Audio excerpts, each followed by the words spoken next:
What's up, world? It's King Dua, the Melanated King, and you're watching Royal Nation TV. And I'm about to do a review on something that, bothers me a lot, especially in our community.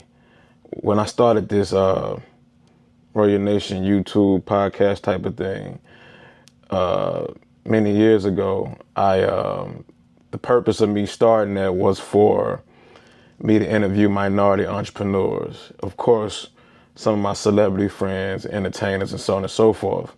But the show was really focused on minority entrepreneurs. And this clip I'm about to play was disturbing to me because I always hear people talk about black businesses, this business, that business, small business, and so on and so forth. However, I feel like us in this community that we have, and it's a very small community, that we're supposed to uplift each other and support each other and protect one another. But in most cases, it doesn't always happen like that. Let's check out the homie that started Turkey Leg Hut. I know many people been hearing, especially here in Houston, what's been going on with dude for a minute. And him and his wife, estranged ex-wife. Well, we begin Fox 26 News at 5 with some breaking news. Lindell Price, the former co-owner of Turkey Leg Hut, has appeared in federal court on arson charges. Our Randy Wallace live for us downtown and tell us what this is all about. Randy.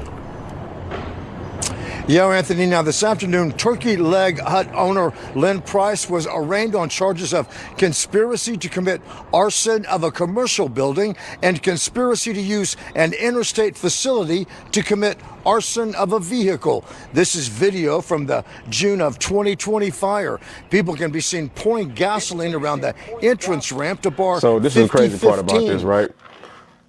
I remember this. So this was in 2020. Right before the pandemic or right during the pandemic.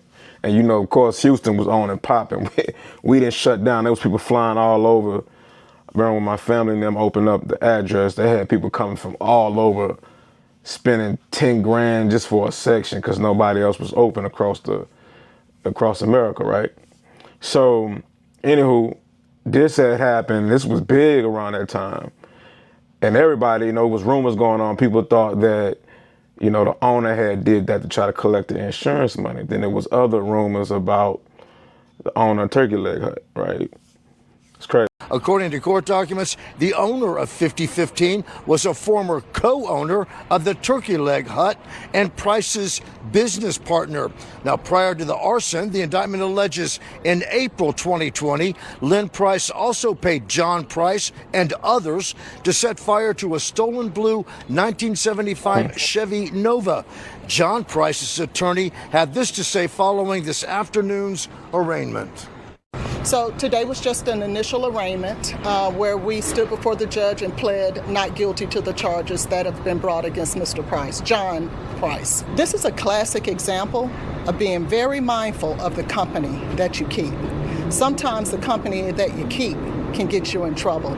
We look forward to looking into the charges, investigating the charges, and sound like something you hear in high school when they told you, when your parents told you to, you all who you hang around with, be careful of the company you keep. Ironic, huh? Ensuring that Mr. John Lee Price's rights are protected. Now, federal prosecutors want Lynn Price held with no bond, saying that he's a potential danger to the community. Lynn Price's next hearing is set for Thursday, May the 1st. If convicted, he faces a maximum sentence of 20 years in prison and a $250,000 fine. Reporting live from the federal courthouse, Randy Wallace, Fox 20. So that's the crazy part about this, right?